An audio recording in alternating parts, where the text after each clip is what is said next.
Hard work. Hard work. Hard work. Hard work. There you go. Hard work. Everybody doing it right. Hard work. That's what I say. Hard work. Earn my pay. Hard work. Do it every day. Hard work. Get up at 2:45. Hard work. Let me go and earn my pay. Hard work. Put the boots on and lace them up. Hard work. Another day's work. Hard work. That's what I say. Hard work. Hey, what's going on, y'all? You're tuning into the Sports Talk with Big Sarge podcast. I'm your host, Big Sarge. Follow me on Twitter at Big Sarge Sports with a Z. And you can follow me on my website at BigSargeSports.com. Doing it a little different now. Doing it just a tad bit different. I'm in the $1.5 million studio, about to make it go down, baby. Yeah, really. It's my closet, but it's my $1.5 million studio. I'm renting out. I can rent it out too. Y'all can pay me like $5 an hour. That's how much. I need like $5.41 so I can give me a Smoothie King on Fridays. I digress. Once again, you're tuning into the Sports Talk with Big Sarge podcast. Listen, I normally go through a whole show and then I'll do my Article 15 at the end. But this right here is just going to be specifically Article 15. I'm just going to specifically do two Article 15 segments. So let's just go ahead and get this thing started like we normally do. All my Vietnam veterans, welcome home. Germany, good night. All my active duty military personnel that's downrange, good night.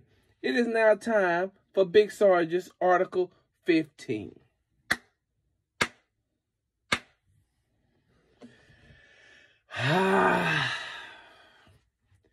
Black people, African Americans. Yes, I'm talking to you. People who have a bunch of melanin in their skin. Come get this work.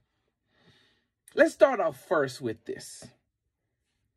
The Amber Geiger case just wrapped up. What was it? Last week, right? The Amber Geiger case wrapped up last week when Amber Geiger was sentenced to 10 years in prison for killing Botham Jean, however you pronounce his name, the innocent African-American male that was sitting in his apartment, minding his business, eating a bowl of ice cream. When she came in the house, figured that it was her house and it wasn't, shot him 2 times in the heart. You know, the case where the brother hugged her, the judge hugged her, the bailiff did her hair, the other bailiff did her nails, the other bailiff did her feet. I think somebody came in and put one of those avocado masks on her. I mean, I've never seen a murderer, a convicted murderer, get treated so well. Who knew? Because I know, like, when Lil Pookie and Lil Ray Ray and them go to jail for aggravated assault, aggravated robbery, selling dope, I ain't never seen them get no hug or no Bible verses, or no charm bracelets. I digress. One of the young men who was a witness in the case was killed earlier this week. Shot in the mouth and in the chest. Yeah, shot in the mouth and in the chest. The Dallas Police Department came out with a statement today saying that the young man was a drug dealer. Yeah, drug dealer. Yeah, they found 12, they found 12 keys, or they found 12 bricks of weed, marijuana, in his house, $4,000 worth of cash, and he died because of a drug deal going wrong. Here's the kicker. They came from Louisiana. They came all the way from Alexandria, Louisiana to buy weed in Dallas. All the weed men they passed up on the way to Dallas. What's so good about the Dallas marijuana? What's so good about the Dallas weed? From what I hear from people who smoke weed, they say it's whack. It's bunk. It's terrible. You came all the way from Louisiana to buy weed in Dallas. This is where it gets interesting to me. And this is my opinion and my opinion alone. So if you don't agree with it, hey, guess what? I don't care. It's my opinion, not ours. I always tell people, hey, look, I respect your opinion. I just disagree with it. This is my opinion, not yours. And if you don't like it, hey, listen, push that little button right there. You can stop it right now and move on with it. Go on about your day. Go on back to your life. Continue playing Sudoku or whatever, your 2K or whatever it is you was doing. They came, all three men came all the way from Louisiana to buy weed, not pills, not prescription drugs, not cocaine, weed. Weed. Almost everybody in every city is a weed person, weed dealer. But you came all the way to Dallas to buy weed. 3 individuals came all the way. Drug deal gone wrong. What drug dealer you know gonna take the stand in a high-profile murder case? Because the young man that they're claiming was this, this plug, this connect, this kingpin, this big-time dope dealer, was just on the stand in the Amber Geiger murder case. The stand. What drug dealer do you know that's going to go sit in a courthouse in front of a bunch of police, take the stand, and say, here I am? Oh, y'all, hold on.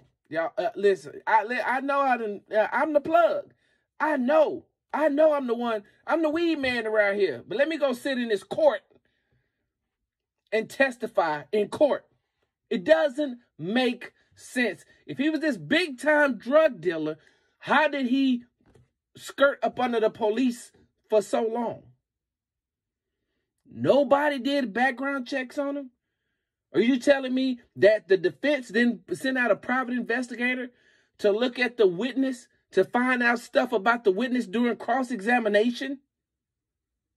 The weed man came to court on his own, not in handcuffs. He wasn't being charged. He came willingly on his own. Who that makes sense to? Somebody got to tell me, who does that make sense to? Not to me. I know Negroes who ain't going around the police if they got warrants and tickets. The weed man with that much amount of weed going to the courthouse? I know dudes who won't go visit their partners in jail right now because they got warrants or they selling weed.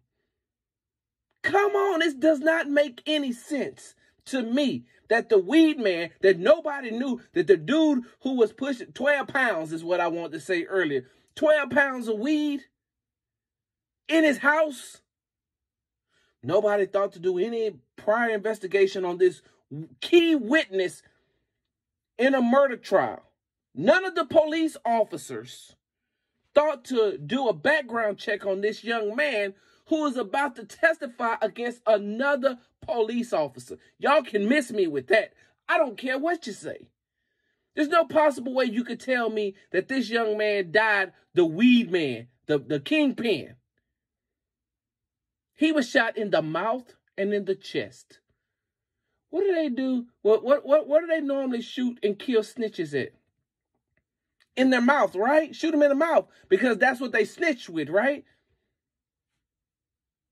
It ain't funny to y'all that the weed man was shot in the mouth? And I got people telling me that, yeah, this is real. They know some people that live, in the city where the young man came from. I'm not disputing that. It could come out later that everything that I'm saying is wrong and whatever the police said was right. Like I said before, this is my opinion. I just ain't never seen the weed man go to the police officers. I've never seen any person that's committing a crime go and sit down in front of the police. Not only that, sit down, give an accurate account of what happened, and then he leaves. And then 2-3 days later, he comes up dead because he the weed man? Y'all can miss me with that. I ain't even trying to hear that. I'm not. Next, y'all gonna tell me, Yeah, next y'all gonna tell me that the person who committing food stamp fraud gonna go sit in front of the police too, right? Credit card scams, breaking into cars. It don't make no freaking sense. Are you telling me that the weed man went and sat in court and then he ends up dead over a drug deal? Oh yeah. And before I move on to my next point, let me say this. There's corruption in the police department, in a lot of police departments. That has been researched. People have been convicted. So it is not above the police department to do something like this. Don't believe me? There's a special on Netflix called The 7-5. Watch that. The 7-5. Watch that on Netflix and then get back to me.